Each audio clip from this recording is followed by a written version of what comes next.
Bismillah, alhamdulillah, Afan terputus. Kita sambung lagi ya.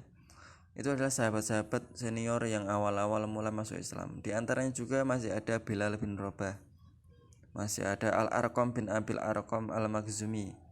Dan di tempatnya Al-Arqam inilah dakwah itu digelakkan. Al-Arqam menyumbangkan rumahnya untuk dibuat sebagai tempat untuk berdakwah, bertemu di antara kaum muslimin pada saat itu yang masih sedikit. Kemudian di sini juga ada Said bin Zaid, terus kemudian Khobab bin Arad, Abdullah bin Mas'ud, dan masih banyak lagi. Mereka inilah yang disebut dengan as-sabiqunal awalun, orang-orang yang masuk Islam pertama kali. Jumlah kaum muslimin semakin lama semakin banyak, tapi dakwah tersebut harus dilanjutkan secara sembunyi-sembunyi selama 3 tahun. Kenapa? Karena ya memang Allah Subhanahu wa Ta'ala pada saat itu Nabi Muhammad sudah diprediksi oleh seorang pendeta Nasrani yang ketika Khadijah bertanya kepada mereka, dia mengatakan itu adalah namus yang datang kepada Musa.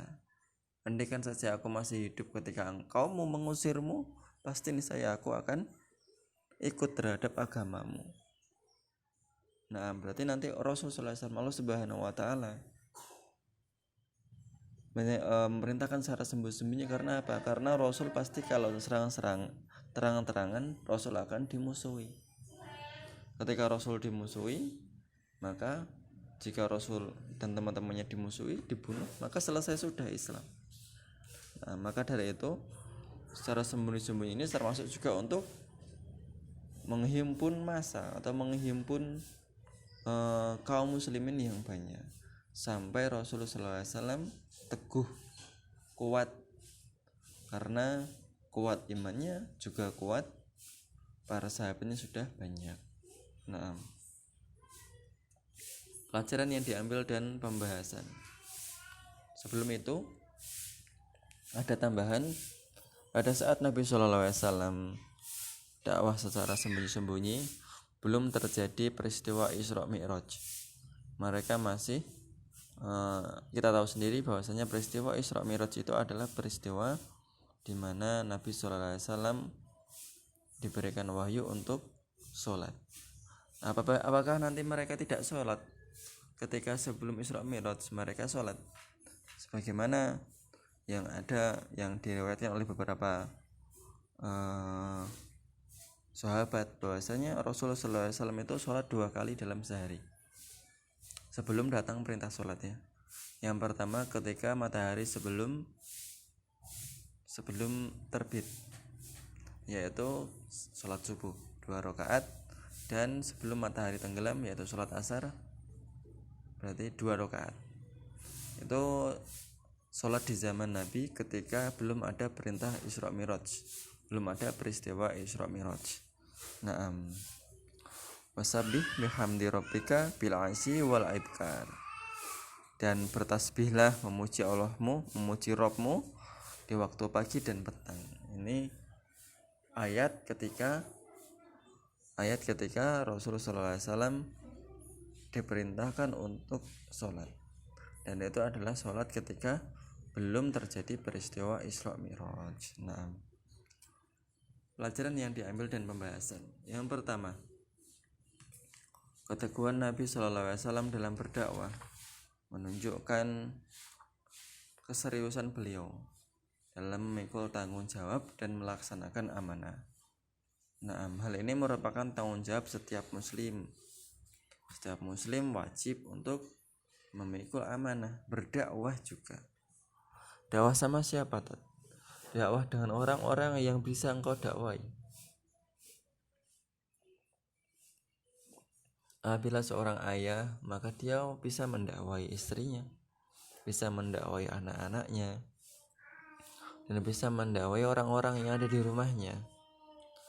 Dan apabila seorang anak, maka dia juga bisa mendakwai adiknya, bisa mendakwai orang-orang yang ada di keluarganya, yang ada dalam rumahnya, dengan dengan metode yang bagus. Berdakwah tidak harus dengan perkataan. Berdakwah bisa dengan perbuatan, memberikan contoh. Mengajari adiknya makan dengan tangan kanan dan mencontohkannya itu termasuk berdakwah. Karena ada hadisnya, kul biyaminik wa kul mimma yalik. Makanlah dengan tangan kananmu dan makanlah dengan yang paling dekat.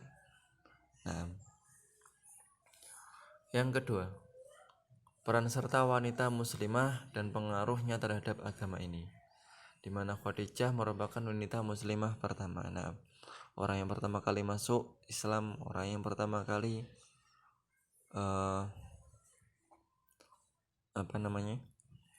melindungi Rasulullah SAW, menenangkan beliau, dia adalah Khadijah.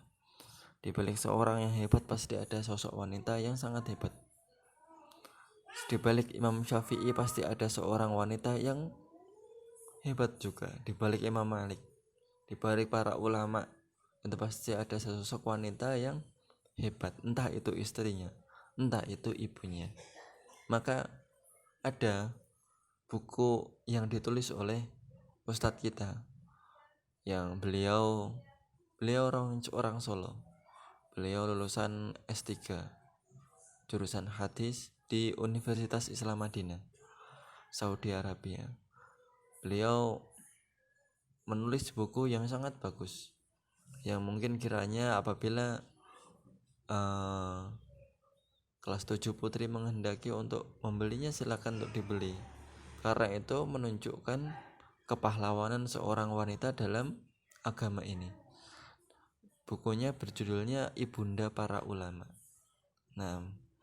Beliau penulis Ustadz Sofyan Baswedan hafidhahullah. Beliau menitibarkan kepada peran yang dilakukan oleh seorang ibu sehingga bisa mencetak orang-orang yang sangat hebat seperti Imam Syafi'i, Imam Malik, Imam Ahmad bin Hambal. Dia memiliki seorang wanita-wanita yang sangat hebat. Bukunya kecil kok, nggak besar, murah insya Allah. Di Solo banyak.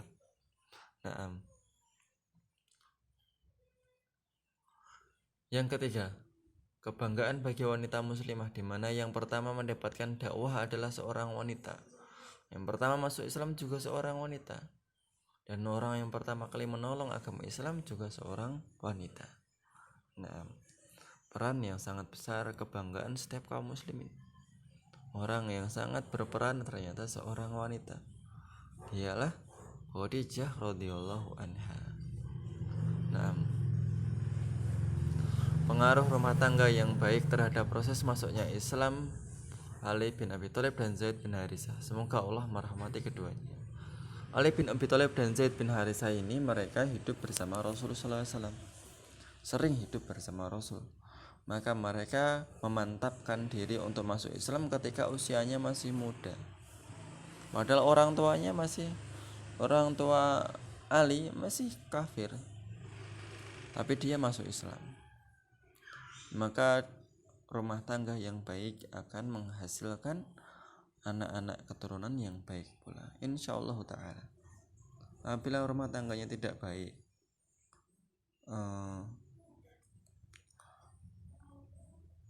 keturunannya ya mungkin buah tidak jatuh dari pohonnya, tetapi hal itu tidak bisa menjadikan pendalilan. Cuman kebanyakan seperti itu.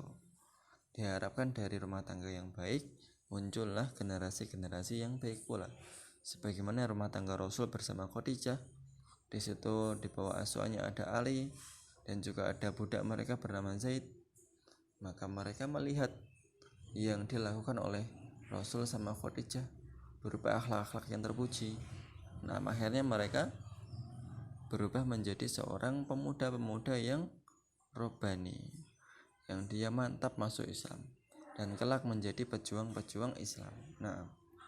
Kemudian yang kelima, pengaruh kejujuran dan kasih sayang yang baik terhadap proses keislaman Abu Bakar As-Siddiq radhiyallahu anhu. Abu Bakar As-Siddiq digelari dengan As-Siddiq, orang yang dipercaya, yang jujur. Beliau adalah kerabat atau sahabat dekat Rasulullah SAW. beliau sebelum Nabi SAW diangkat menjadi Nabi, Abu Bakar sudah berteman dekat dengan Nabi Muhammad SAW. Nah, yang keenam, adakah pelajaran yang lainnya? Ya tentu saja banyak ya pelajaran yang lainnya juga. Di antara dakwah sembunyi-sembunyi tadi yaitu bersabar dalam berdakwah. Sabar. Berdakwah itu harus bersabar. Tidak bisa berdakwah itu langsung memunculkan diri ke hadapan publik, tidak bisa. Maka dia harus bersabar. Sebagaimana Nabi SAW bersabar ketika berdakwah, dengan yang sedikit dulu, pelan-pelan. 6. Dakwah secara terang-terangan insyaallah kita akan bahas di pertemuan selanjutnya. Aku qouli hadza subhanakallahumma wa bihamdika asyhadu an la ilaha illa anta astaghfiruka wa atubu ilaik. Assalamualaikum warahmatullahi wabarakatuh.